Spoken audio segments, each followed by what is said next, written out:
That window gets closed. It gets hot in here. And it just is unseasonably. I'm just going to turn you on. And, I'm not going to say it's anything. just, hey, welcome to the Outlaw Radio Show. My name is Zach Adams. So glad you're joining me tonight. I pastor a church located just outside of Athens, Georgia.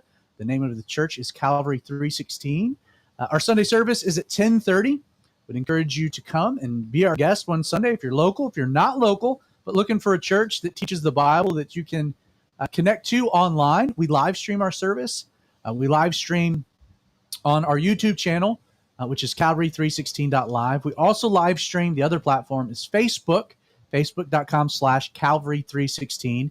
You can find all of this information about the church. You can learn more about what we're about by visiting the church website, Calvary316.com. So with all that being said, if you're new to the show, let me introduce my partner in crime, the maestro of this dysfunction, a.k.a. Dick Dastardly, Creighton Vaughn. Welcome to the show, bro. Hello, I am the imminently to be betrayed Creighton Vaughn. How are you guys doing? So you're very nervous because of all the things that I said. So yes. Why are you nervous? Because I'm taunting you. I've been taunting you. At minute like 45 seconds in the countdown, you Explain what happens. Explain like everything that leads up to this show going live. So I freak out around. You get here. 7:45. You get here at like 6:00. Yeah, I get here go through at 6 o'clock. the whole ordeal. So I get here at 6 o'clock. I set up the cameras. I set up my computer. Make sure that we're get ready the studio, to go live. The studio booted up and launched. Yeah, I get everything ready. And then I have dinner with Zach and his wife because she's a great cook and he's an okay dinner guest. Me and Mabel. And then, yes, you and Mabel.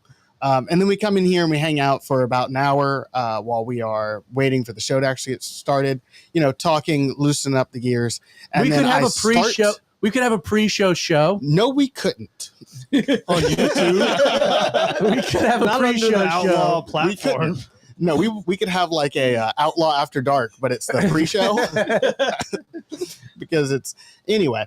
And then I start the countdown, and we continue talking, and then I do a countdown while you guys can't hear me talking, and I tell everyone so the to mics stop are muted. talking. The mics are muted while this is happening. And I tell everyone to stop talking because I'm going to turn the mics on, and I would like to have a nice, the end of the countdown, the logo comes up, and then Zach starts talking, and it's silent beforehand. It's a very nice way to start a show because I'm a professional, and without fail, we ruin it every week. And they did it especially bad this time because about 45 seconds before we go live, Zach looks at me and goes, I could give you 1,000 guesses. And you have no idea how I'm going to hijack your show tonight. And he stared me in the eyes. That's true. It was wild. That's true. And I recruited help. I recruited Spice Daddy. I sent Spice Daddy a text message yesterday. I said, hey, let's hijack the show. And this is what I'm thinking we can talk about. We'll get to you, whatever you want to do, but we're going to have a little rant thing. And Spice Daddy, a.k.a. Justin, was like, I'm on board. This is great. So I've already mentioned these folks. Joining me, in addition to the producer Creighton, is also a merry band of misfits. We've got Kyle. We've got Spice Daddy. Hey, Kyle, nice hat, by the way. I made it. Nice Really, hat. you made it. You stitched it together. We got Deal Daddy Derek. How are you, bud? Beautiful. Beautiful. It's such a creepy thing to. You asked me how Beautiful. I was, and I answered. Beautiful. I'm beautiful. You answer with like a descriptive term. Yeah, that's how I am. I'm sorry, gorgeous. You're feeling beautiful. Would you rather be In the eye saying? of the beholder. Sorry. How are you, Nicholas Monty? Wishing I was at the beach. Wishing you were at Same. the Me beach. too. Well, we're not. Same. We are not at the beach. We came back to reality. We should do a podcast live at the beach. Live at the beach. No. Spice Daddy at the beach. We need to get a budget first. That way Outlaw Radio can pay for our beach trip. We're still waiting on Mike Donations. Lindell to sponsor us. We do need. Where is Mike Lindell other than getting his phone ganked from the FBI Maybe at a that's Hardee's? At a Hardee's. Maybe that's the problem. Maybe he was in the midst of texting you. They sponsor us, and confiscated his phone. it before Well, he if could he's do going to Hardee's, he deserves it. Man, that is as deep of a conspiracy theory as the lizard people. I mean, that's going deep. Anyway, so the way that the show works is that Creighton, as the producer, introduces a topic or a passage of scripture or story in the Bible, and then it becomes my job to turn that topic into a Bible study. So this is an unscripted Bible study. I have no idea what we're going to talk about. Creighton's the one that knows. These guys have no idea. So Creighton drops a topic. We turn it into the Bible study. These guys help. It's a fun conversation. Periodically, I'll hijack things, which I'll do in a moment, and we'll have a fun conversation before we get to whatever Creighton was wanting to talk about. Did you just redefine periodically? Did I? Is that what happened? I mean, you have a rant like the last 6 or 7 shows in a row now. He's trying to play catch up from when he was in a coma. Thank you, Justin. Thank you. Thank you. I was down for a while. I'm playing catch up. That's how this is rolling. Gosh, this show's off the rails to begin with. Right from Take a week off. right from the jump. Oh my gosh. So anyway, what's cool about the show is it's recorded live. So if you're watching live on outlawradio.live, our YouTube channel, or facebook.com/The Radio Outlaw, welcome. 8 p.m. Wednesday nights, we stream live. The audio of what you're watching then gets released on Thursdays as a podcast. And very cool, this past Sunday, we had a visitor come to church, and I was like, hey, how did you find out about us, et cetera? And he was like, well, actually, a buddy of mine invited me to church and wanted to check it out. I was like, well, it happened to be that this was the Sunday I wasn't teaching, coming back from vacation. Had a brother, Mike, that was filling in. And so I was like, hey, you need to make sure you come back next week at least and hear me preach. And he was like, no, I've been listening to the Outlaw Radio Show. I've been listening to the podcast actually for a while now. In fact, he thought we just quit doing the show at the turn of the year. He just thought it just disappeared. And then he actually heard the episode when we came back, where I kind of explained what had happened. And so, where I might have thought that might have been mundane, he kind of reminded me of like, he thought we died or something. We had just disappeared. So if you are watching, interact with us. Creighton, explain to the audience how you can interact in real time with what we're discussing. Well, if you are watching on either Facebook or YouTube, there's a comment section, usually to the right of the video box, and you can type a comment in there, and I will see it because I have a computer in front of me where I have those things up. We already have our first comment from one of our longtime fan, Miss Jennifer. Or fam. She says, evening, fellas. So fellas say evening. Evening, what up? Good eve. Good evening. There it is. That So, was yeah. very enthusiastic. We also have a very special guest in our comments, Mr. Josh Brown. Josh Brown. Yeah. Hi, Josh. Hi, Josh. This is, it's funny, is Hi, this is like the Josh. 1 week you're not rocking his production I shirt know. or hat. Josh Brown, for those of you who don't know, is really the reason that this show even exists at all. Josh was the first guy that was like, hey, you should do something like this. And it kind of took off. And he was part of the show, been on the show. Glad you're joining us. So let me hijack. This is the time I typically throw it to Creighton, where Creighton throws in a topic, and then we have fun with it. Let me give a little backstory, because this is like years in the making. And I had come and evolved in a way I never thought. I am now really close to believing something today that maybe like 15 years ago, I would have thought you were a kook or a crazy person. And that is the Shroud of Turin. Oh my goodness. So years ago, you had no idea this was coming. I told you. You know what? I couldn't have guessed the Shroud of Turin. Justin, very quickly, what is the Shroud of Turin? I'm going to get to you more, but just explain what it is. So basically, the Shroud of Turin is a supposed burial cloth of Jesus Christ. And it's a full body, like full body. It's not just the face. It's like it's got the scourging scars from the flagrum. Mm-hmm. I mean, it's a full body. Basically, the idea is that when Jesus was laid in the tomb, he was wrapped in the customary burial cloth by Joseph of Arimathea. Nicodemus was laid in the tomb. They couldn't complete the process because of the Sabbath, and so they had to leave. The women come back, and we're told in the scriptures that Jesus obviously had risen. His body was not there, but what was left? Burial cloth. The burial cloth was left. It was the scriptures document the shroud, the burial shroud. Now, the question has been, what happened to that piece of cloth? Because that cloth would have had the DNA of Jesus, would have had the blood of Jesus, the plasma. I mean, Jesus, when they wrapped him in it, was a bloody mess. He had the piercings in his hands, the piercing in his side. His back was filleted. I mean, Jesus was beard was ripped from his face, the crown of thorns.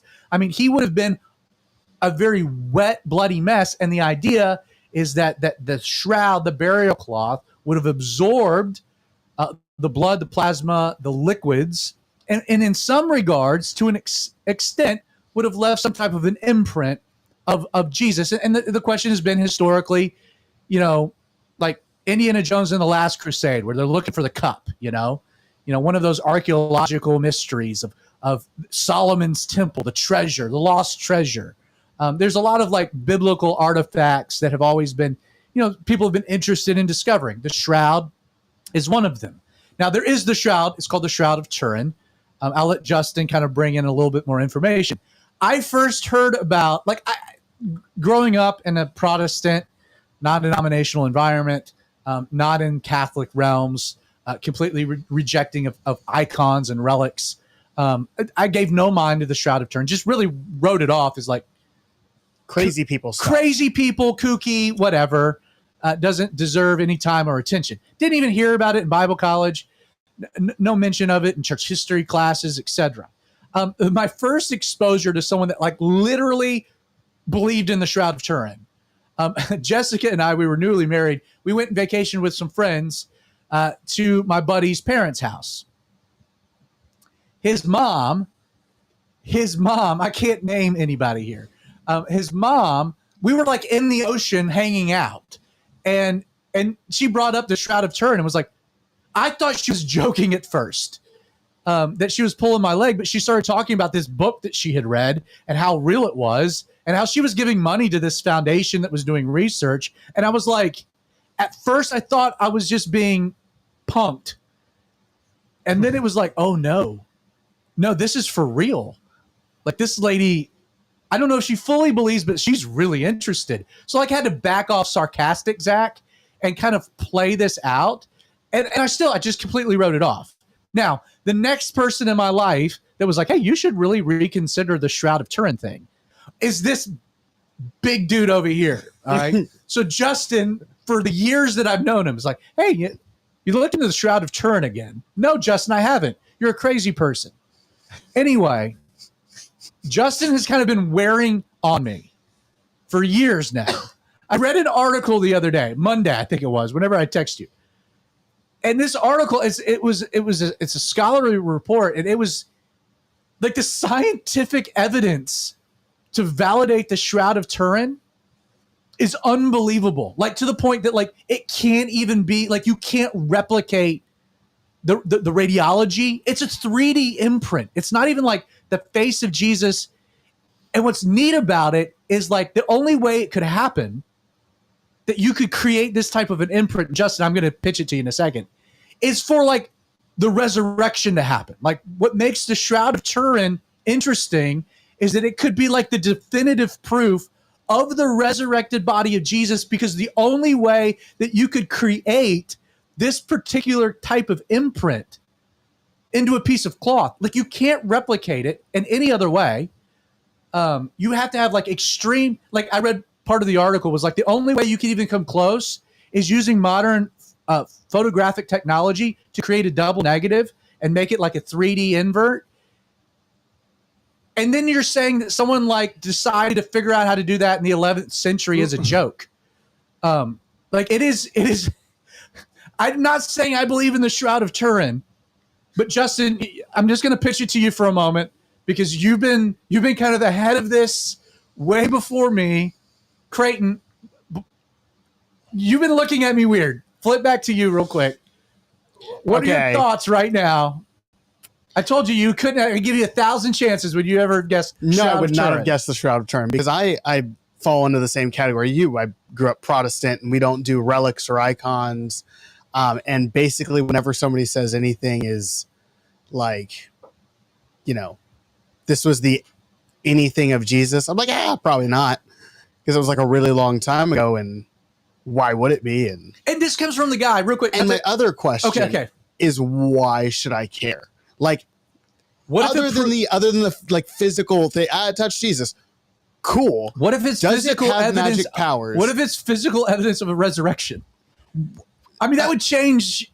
The game a little bit, right? Well, yeah, if it was physical evidence of the resurrection, I'm very interested in how it could be that. Okay, because. This comes from the guy. This comes from the guy that like I don't believe. Like I've been to Israel and I'm walking around looking at all these like locations, Golgotha, the Garden Tomb, and I'm like, yeah, I don't think that that's it, and I don't think that that could be there. And like you can go back historically and look back to Constantine's mother and hey, this is where it was, and then they build a church, and it becomes that forever. Church of the Holy Sepulchre, things of that nature. So I'm that guy as well. I'm telling you, I can't believe I'm saying it. There might be something there. So Spice Daddy, I mean, this has been your dream. One of them. For us to this is your moment in the sun. Take it, explain, build an argument for the Shroud of Turin. So to start things off, I just want to say that I'm a naturally skeptical person. That's why I went into archaeology. I don't like it when all the Christians and stuff like that are like, oh, yeah, this is evidence for this and that. That's where Mary sat when she was going to Bethlehem. How do you know? Because there's not really many artifacts that have Jesus was here on it kind of thing. Which is really a bummer, honestly. Yeah, it really is. Yeah. Oversight. But, Wait, did you just say oversight like God got something wrong? I was like, wait a second. Oh, yeah, God forgot to leave marker graffiti. Yeah.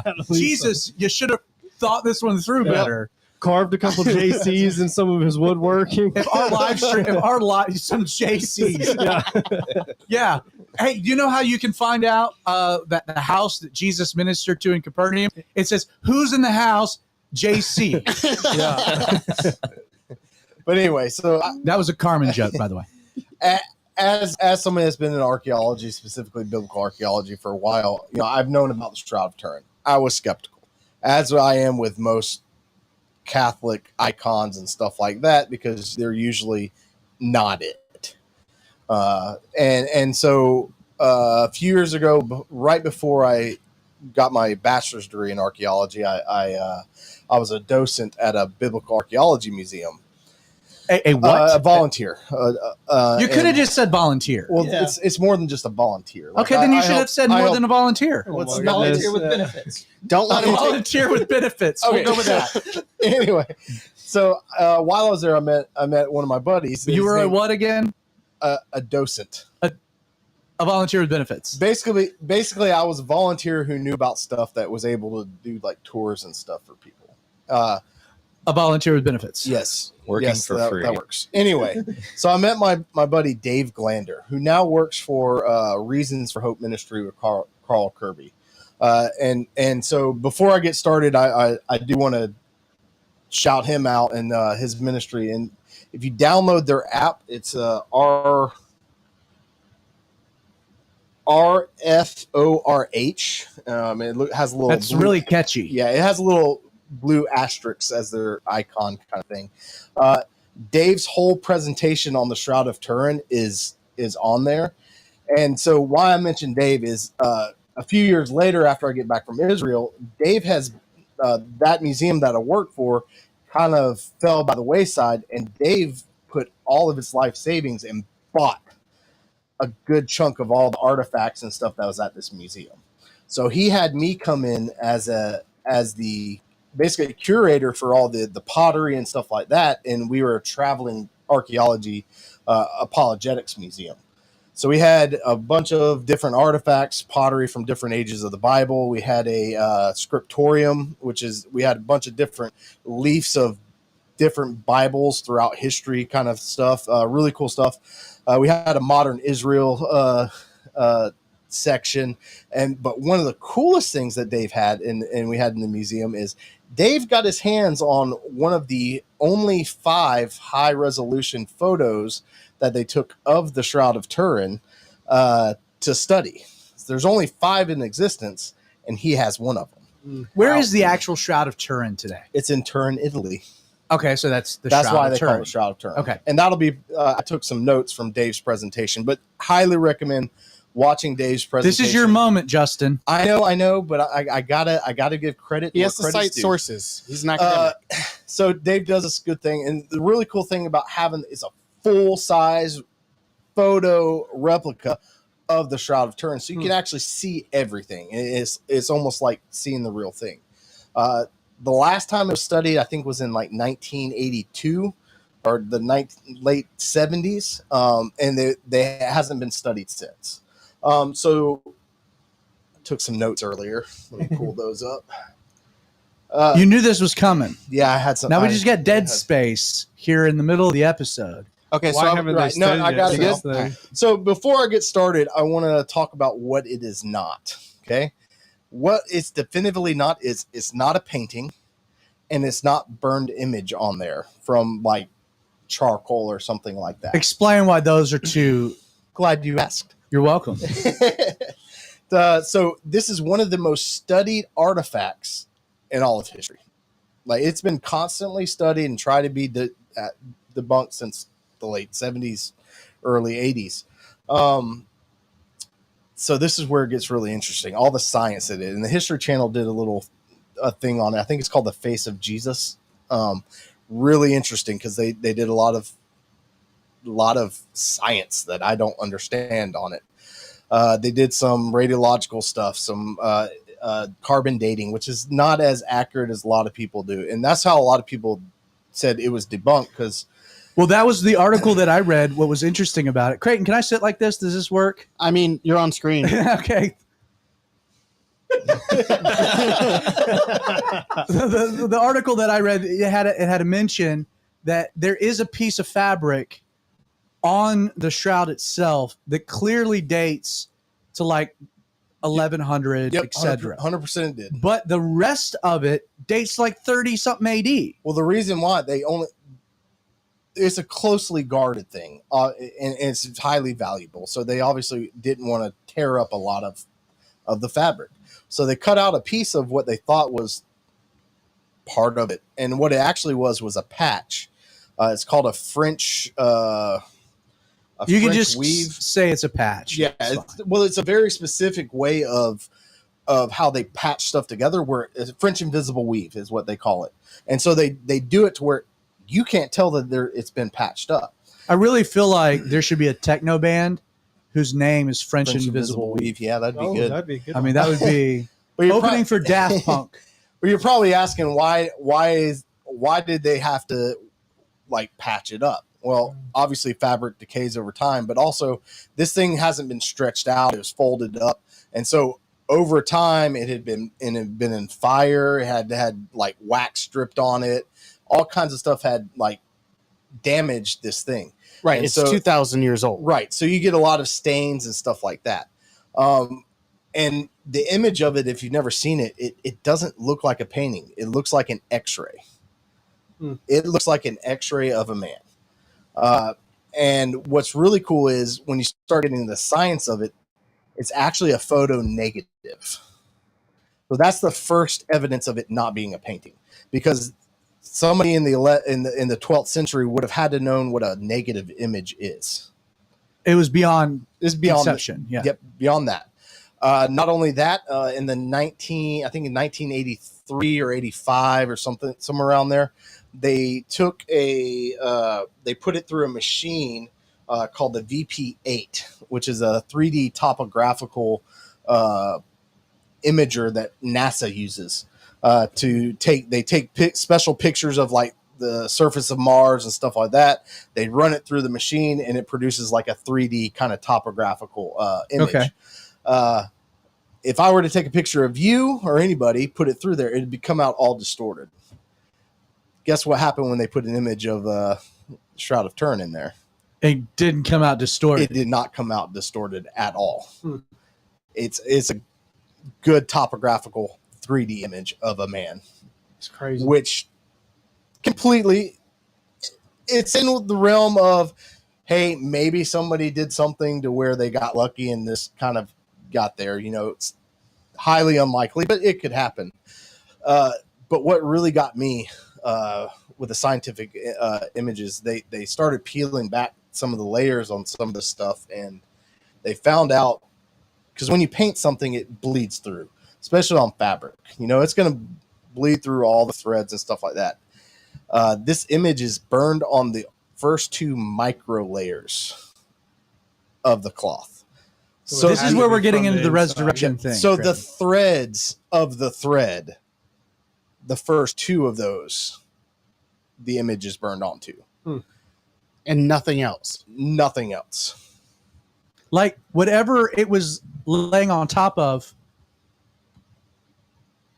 disappeared from underneath it. Didn't come all the way through it, but disappeared from inside of it. Did I describe that right? Yeah. And so their only explanation of how this could happen is high intensity light radiation. Now, this light radiation, the amount that it would take, we currently do not have the technology to produce that amount of light radiation to burn an image like this. And you would need that. So just to be clear, when you say you would need that on the inside, shining into the inside. So of imagine, have you ever gotten an X-ray taken of the inside of your teeth, like when you go to the dentist? Yeah. So they have to put that thing inside of your mouth, and it goes out instead of in. Right. Same kind of concept, except the energy is so intense that it actually burns an image of your lips onto whatever cloth is right there that's on there. It's pretty crazy. That's wild. Oh yeah, and it gets. And so there, all right, you got like 5 more minutes. Okay, to say what you want to say. We can take the whole episode with this. I'm fascinated. Yeah, me too. Well, that's why I was saying go watch Dave's presentation, because he has the pictures and videos. Dave's not here. You are. I tried to get Dave here, but nobody gave me an answer on that. Sorry, Yeah. I wanted to hear from you. This was Okay. your day in the sun. I didn't think this would be that interesting. All right, so No, hey, we could have Dave on and Yeah. talk about this again. Yeah, for sure. yeah. But this was Justin's day in the sun. So this is where And I really wasn't intending it to be the whole episode, by the way, Creighton. So we'll see where this lands. I'll speed it up, and you can go watch Dave's presentation.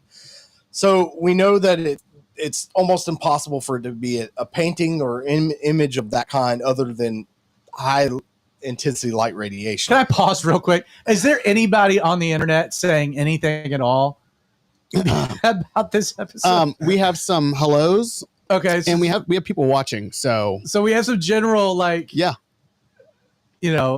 our dozens of viewers are thinking we're crazy. Are thinking that they're gone by now. All right, Justin, back to you. This is your day in the sun. So we know it's an image burned onto the first 2 micro layers. Again, oh my I'm so gosh. sorry. I'm so sorry, Kyle. I just want to say, man, that's a really good looking hat. It was a gift. It was a gift from a dear friend. All right, back to you, Justin. Go. All right, so we know it's a high intensity light radiation image, which we don't have the technology to produce. Now let's go to the actual image itself.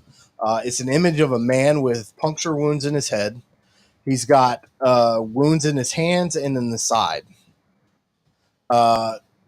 He's got wounds on his back. You can see that fit the exact pattern of what we know of Flagrant. Yep. It's also interesting that it seems that all the blood pooled in the small of the back, which fits basically where blood would run if you're laying on your back and you've been, bleeding out. What's really interesting though, and it kind of is really cool, and Dave gets really emotional when he tells this part of it. So Dave talked with some of the actual researchers that were there in that original team, and so the blood stains on this thing are red. What happened? What color does blood turn when it like really dark maroon brown? So that's why a lot of people say, "Oh, it's fake." That's been one of the big criticisms. It's fake because it's red. If you've ever done any anthropological, like forensics, anthropological stuff like the body farms, they found out. Wait, the body farms? Up in Tennessee and stuff, where you can donate your body and they'll put you in different places so they can. It's so they can study forensics. It's where I want to go when I die. Oh God, that's a whole other episode. Okay, the body farm. So anyway, I was unaware of. Kyle, were you aware of this? I did. I'm friends with Creighton, so I knew about it. Yeah. Okay. We've talked about it, man. Yeah, I was in a coma for not as sharp as I once was. So when you're beat to a pulp and you've lost all your blood, your body will tell your liver to start pumping out bilirubin. If you don't know what bilirubin is, so when I was born, I had some what they call that when your liver's not jaundice. Mm-hmm. And so a lot of times when babies have jaundice, they put you under the blue light or something like that to get your bilirubin up. Same thing. So when you're beat, all your blood's left. Your body wants to keep surviving, so it basically sends bilirubin all throughout your body from your liver. Well, guess what bilirubin is high in content with? Iron. Guess what color iron turns when it oxidizes? Red. That's wild. And I'll leave the rest up to you guys. I'm not going to say it is Jesus, but there's really only one account that I can think of that matches everything in that image. So for me, it's like it's pretty cool. I do think that it's either a complete forgery, or the only possible explanation is that whatever was wrapped in the shroud itself, whatever body was wrapped in the shroud itself, something supernaturally happened to create this transposed image onto the cloth itself. There's really only one of two explanations. When people say, well, I mean, it fits the exact burial description of someone that had been crucified. There's some pollen they found on there that dated. Pollen dates to some plants from that area. First century. Jerusalem, the cloth dates, and it's in the same style as the first century Jewish man. If this was a court of law, it's pretty much a done deal. There's a ton of circumstantial evidence. Yeah, it's to me, it's the implications that then become interesting, because like let's say that this is the actual the Bible describes the burial cloth left there in the tomb, and you would think, as the followers of Jesus, the women come to the tomb, the disciples, Peter and John, they come to the tomb. Jesus's mother, his body's not there, but the burial clothes are there. We got to think that that burial cloth was important, and so you would think that they would have held on to it. Well, it's only been in Turin for about 500 years now. So where was it before then? Yeah. That would be my next question. You find evidence of this on different coin. Well, you have stories and images of this at the Mandalin of Edessa. That was 544 AD, and then you find it on Christ the Pantocrator, an icon at a monastery at St. Catherine's in Mount Sinai, and then you find some coins from the Justinian II, the Emperor Justinian II. Mm-hmm. Like you find the same. If you superimpose the images of that over the Shroud of Turin, the faces match up, and so there's a lot of circumstantial evidence, like you said, that just kind of. Okay, I have a question. To this.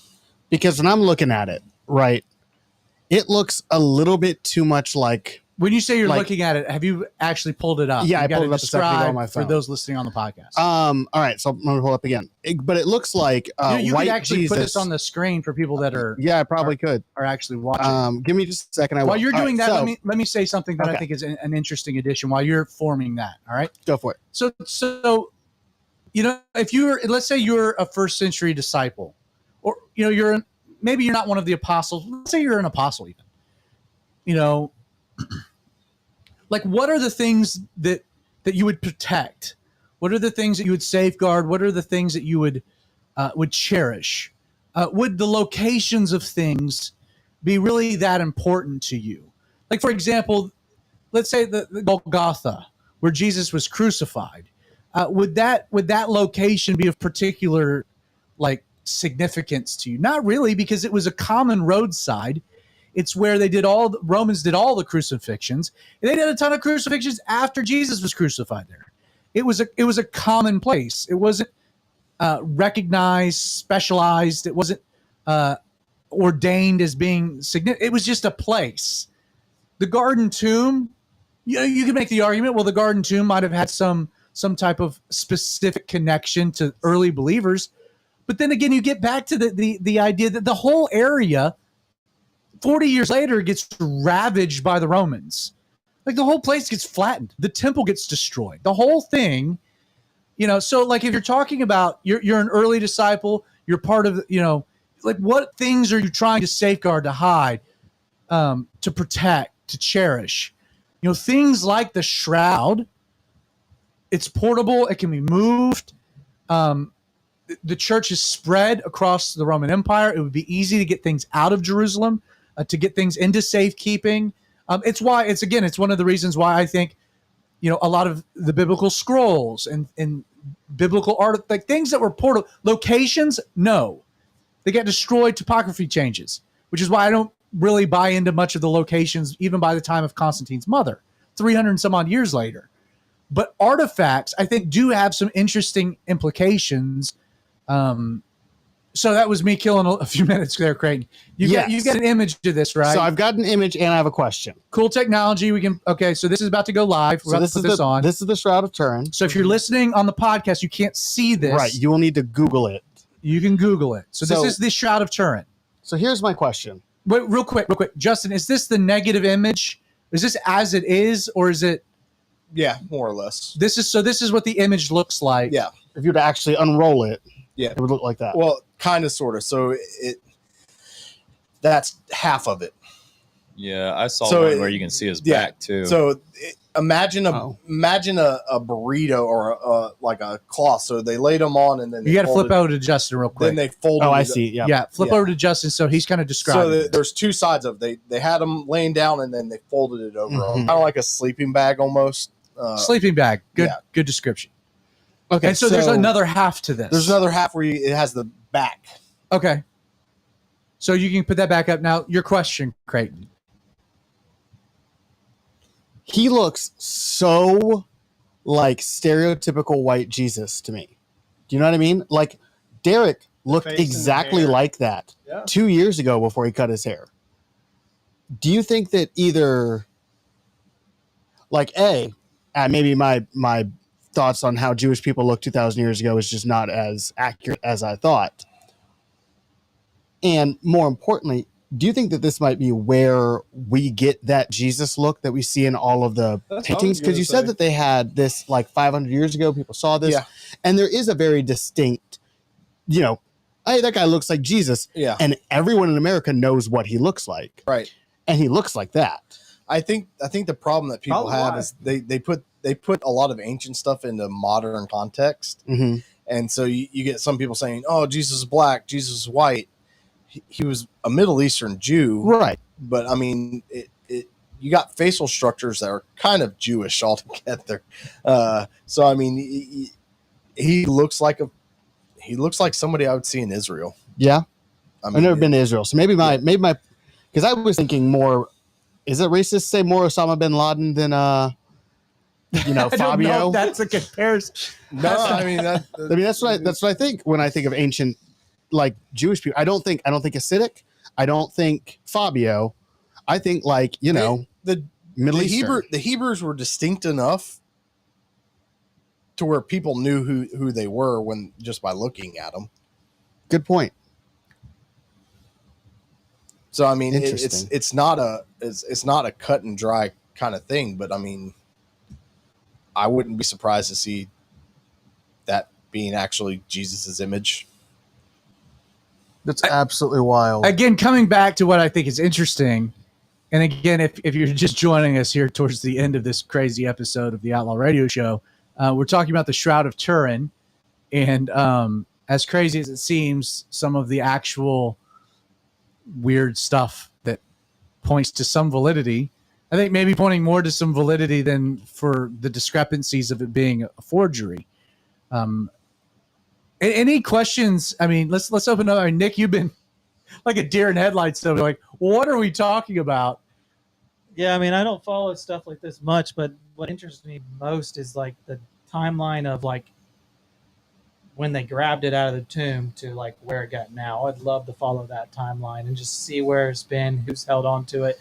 You know, if I mean, like you say, there was a piece of fabric already re-sewn on it. It's like, why would someone mess with that if they knew it was Jesus's? It was burned and stuff like that. It got caught in the fire. I know, but still, it still was Jesus. I would be like, I'm not touching it. It was burned. Oh well, I'm not fixing it. I'm not putting something of mine on it. I'd be trying to get healed, touching it.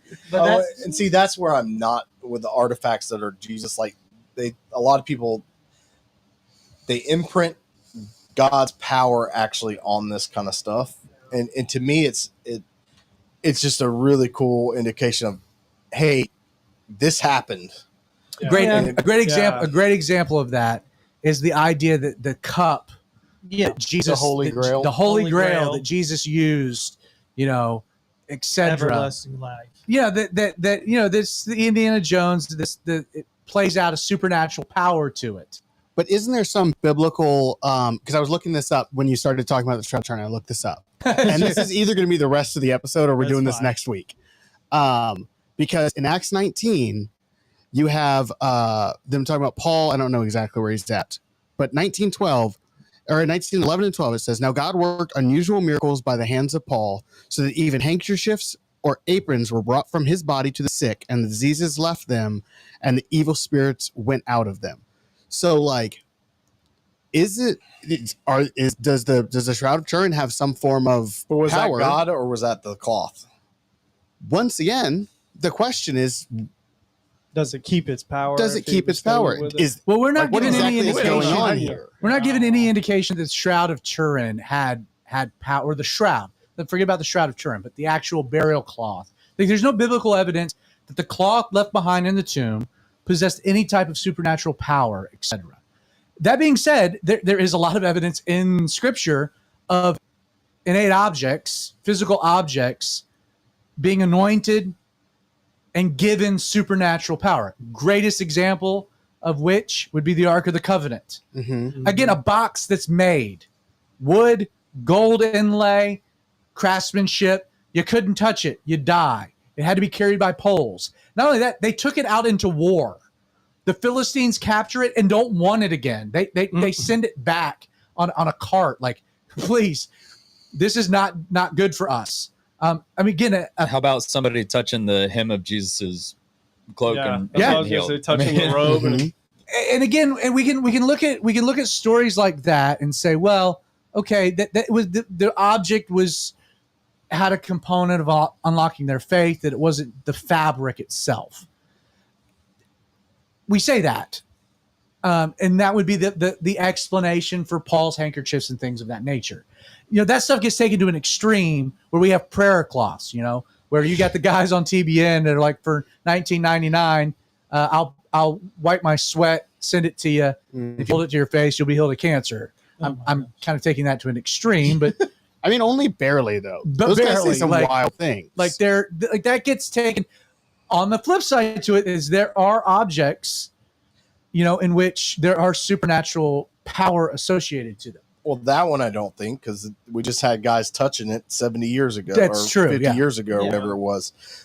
So, I mean, there weren't any stories about them. Unless it does require faith, and then maybe because most of them were atheists and Jews. So I mean, they weren't. There's only like 1 or 2 believers that were on that team, and so these were. Do you know if you could go see the Shroud of Turin today? No, I don't think you can. It's locked in a box. Locked in a box. If you want to see a high res copy of it, get Dave Glander to come out. He can bring it out and show you. Man, you're pitching hard. I am. For good old Dave. Dave's a good guy. He's got a really good beard going on right now. Man, we'll have to get Dave. We need to get Dave in. Kyle, what are your thoughts? You're like me in a lot of sense. I mean, you're very analytical, logical, it's all to B to C. Super fascinating, really interesting. This is stuff that I like to dig into on my own time when I'm bored, just spend time reading. This sounds like a Reddit thread. Yeah, it does. It does, 100%. Yeah. But as far as the Outlaw Radio Reddit episode. For the sake of this show today, I think my whole thought has been on what's the significance of looking into if it's a valid thing or not. And I think if you're going to dig into it, you got to look into, are you looking into it as something that's going to do something for you, like we've been talking about? Like, does it have healing properties? Is this a relic? Is this something we need to carry around that we need to keep safe? We need to do something for us, or look into it as, hey, maybe this is an opportunity to give some more proof to somebody out there that, like, yeah, I mean, resurrection happened. Yeah. Jesus is real. Evidence of something. Just coming from the academic side of stuff, where most people in my field are atheists and not believers. If there's something like this out there that has undeniable proof of this happening, you have to work hard to deny that. That's what I was thinking. It's like an end-all, be-all. It's like, really, if this is the wrapping of Jesus Christ, then Jesus Christ existed, and there's no other way to explain this other than a supernatural occurrence, i.e. the resurrection. Then that just proves that he was real and he was alive and he did die for your sins. Here's the wrappings. Again, just for those that are skeptical, like, as I've tried to process this, and Creighton, this is kind of walking you down my road here. I mean, your boy's skeptical, so it kind of flows like, is there a biblical reference of the artifact? Mm-hmm. And we can say yes, there was. Like, multiple accounts within the gospel record point to the evidence of Jesus's resurrection was the absence of a body and the presence of the burial cloth. That was the two key components. Like, if the body and the burial cloth were missing out of the tomb, then that would lead to obvious speculation that the body had been stolen. But the fact that and even again, in the way that the Greek presents it in the gospel narratives, it's that the burial cloths were there as if had been undisturbed, as if the body had just left. Like, they that's weren't a good. I'm going to jump in here, because everyone's favorite fan Jennifer has a question. Okay, and that is: was the cloth folded up when they found it in the tomb, or was it like where it was? Because you said that they found that's it a great question. And as I was saying, remember. that there might be a reference in Scripture that it was folded up. I don't recall. Either way that there was, the cloth was left behind. I guess that's my point. I'm not going to get real dogmatic because I don't have my Bible in front of me and I can't reference the passages. Can't say for certain which way. Yes, but the cloth was there behind. We had the evidence of that. And so as I'm processing, it's like, okay, well, the cloth being left behind was part of the evidence of the resurrection, indicating that there was significance to it, to the point that the people that had come to the tomb, the Roman soldiers, there's no reference that they took it, or the religious leaders, who would have taken it? Well, it would have been the followers of Jesus. Like, that would have been a significant thing to have held on to. Where did it go? We don't know. We don't have any reference. Nick, did you pull up something? No. Okay. We don't have any particular reference of, like, tracking, where it ended up, whose hands it changed, etc., until we get to this Shroud of Turin thing. But to me, it's like, we do know it existed. We do know it would have been special enough to keep and protect. Not saying that there's supernatural power or not, but it was evidence of resurrection. And if we can examine this document that has a historical angle to it, obviously it goes back to, what was it, the 11th century? Before then.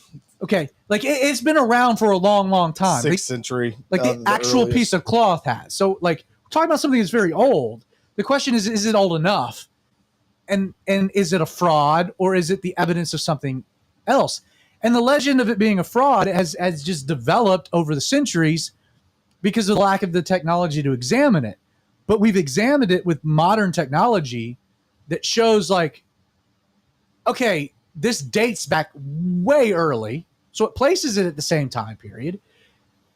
And like whatever the weird phenomenon to create this image,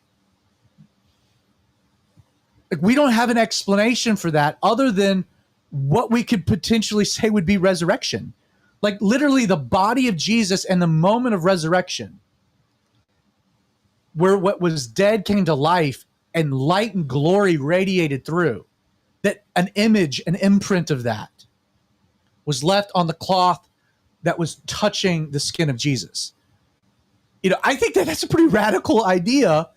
And even as kind of a skeptical Protestant, especially to things that come out of Catholicism, again, I read what I sent Justin. The article I sent Justin was like, it was scholarly above me. There was so much science involved with it that it was like, I sent it to you and was like, can you kind of translate some of this for me? Because I'm trying to wade through this. But like the conclusions of this secular paper was like, this can't be we don't know what it is, but it can't be a hoax because there's no way you could do this without modern technology. And even modern technology is not even going to come close to the perfection of what this is. Isn't it kind of cool that what they can only think of is its high intensity light radiation? Jesus is the light of the world, right? Jesus is the light of the world, but every time somebody encounters Jesus in his glory, they're either left glowing or blind. Yeah. You had Moses on the you got Moses walking off the mount. Yeah. You got Stephen looking at the Jesus, and you got Saul who's blinded. Right. Interesting. And so if he hadn't been contained in that little cave, and we're told that in the millennial, we don't need an eternity, we don't need sun, moon, stars, because Jesus lights it all up. I'd say that's enough high intensity light radiation to burn it. Well, probably.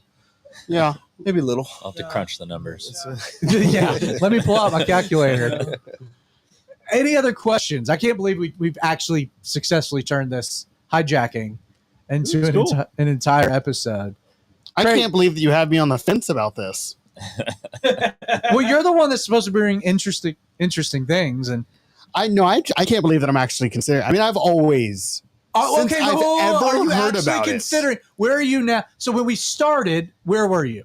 Well, when we started, I thought you were making a joke. Okay, so you thought I was just this was all a ruse. Yes. Justin and I cooked up a ruse. And now I'm thinking, oh snap. Well, I mean, if he can create, all of this, why can't he create the Shroud of Turin? That's where we're at. That's where I'm at. But it's a much greater progression than you would have anticipated, though. Much greater, yes. Well, that's where I'm at. I mean, like, I can't say for certain that it's Jesus. No. But the only story that I have that matches what this thing is the resurrection of Jesus. That's wild. Now, your buddy Dave is a full-blown He was believer. an atheist, militant atheist for 30 years. And now he spent all his money on a lot of his life savings on this traveling museum. Now he works for a ministry, and he has that. But in regards to the Shroud of Turin, he's a believer. Oh yeah. Well, he's kind of the same. He's at the same point that I am. Who else can it be? What other story in the history of the world matches what this shroud has and the evidence behind it? Okay, do we have to get this Dave guy on the show? Justin's been pulling for this for we do, of course, a while. What do you think, Kyle? Sure, let's go. Hey, by the way, that's a sharp looking hat. I found it at a Goodwill, actually. For those listening on the podcast, the jokes for the last two episodes have been the new Calvary 316 camo hats, which are not sold and are exclusively given. Deal Daddy, you got anything? No. I said my piece. Nick, you got anything? I'm good. Kyle, got anything? I'm done. Justin, final words for you. For me, Yeah, this is your moment in the sun, brother. go check out Dave. Oh my goodness! No, I know, but he does a really good presentation with like all the pictures and videos, and does a way better job of explaining stuff rather than me. I try and do it, and I just. What's going to be great when we had Dave on the show? We're going to make Justin sit off camera. That's fine. I was going to say it's going to be great. We're going to have Dave on the show, and he's going to be like, "So Justin, what do you think about his?" So my friend Justin was telling me about the Shroud thing. Dave's beard surpasses mine, so he has the right to take mine. Dave's going to be like, "This Justin guy, I've never met him before. He's been following me around in this traveling archaeological thing. What in the world?" Anyway, so Craig, you got anything left? Man, I had a whole episode. This has been wild. This has been, I'm going to be. Well, that makes it easier for you next week. Well, no, it doesn't, because this is going to have a follow-up next week. I just know what it is. 'Cause I'm all, you got my head spinning now. All right. Well, thanks, fellas, for being on the show. Always Thank you, guys. Well, you've been either watching or listening to the Outlaw Radio Show. If you're watching, check out the podcast. They're on Apple, iTunes, which is the same thing, Google, Spotify, etc. If you are listening, check out the live stream Wednesday nights at 8 p.m. Eastern Standard Time. We live stream the recording of the podcast, and so you can look in, see our faces, and you can also interact in real time, which is a lot of fun. With all that being said, my name is Zach Adams. I hope you join us this time next week for more of the Outlaw Radio Show.